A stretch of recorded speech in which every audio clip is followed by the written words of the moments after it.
Guys welcome back to Pankaj blog. তো কেনেকুৱা খবৰ খাতি আপোনালোকৰ, আশা কৰিছোঁ আপোনালোক সকলোৰে ভাল।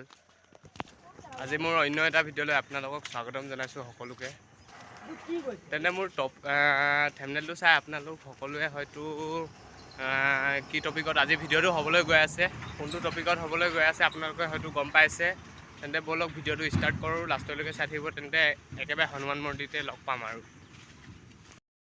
তো গাইজ ফাইনেলি আমি হনুমান মন্দিৰ পালোহি। লগৰকেইটা ভৰি হাত ধুব গৈছে, তো মই ইয়াতে বহি আছোঁ আৰু।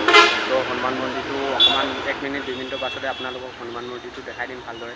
তো ভিডিঅ'টো চাই থাকক লাষ্টলৈকে, ভাল লাগিব বহুত।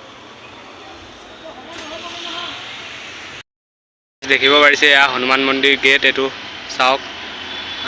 এইবিলাক বহা জেগা মানে এইবিলাক পাৰ্কৰ নিচিনাই আৰু, এইবিলাক চাইডে চাইডে বহা হেৰি দিছে। তো হনুমান মন্দিৰটো এইটো আমাৰ গোগামুখৰ চবতছে ডাঙৰ মন্দিৰ বুলিয়ে ক'ব পাৰে আৰু। তো এইটোৱে হনুমান মন্দিৰ আমাৰ ইয়াৰ গোগামুখৰ। তো ভিতৰলৈও গৈ পিনি দেখাম, ব'লক ভিডিঅ'টো চাই।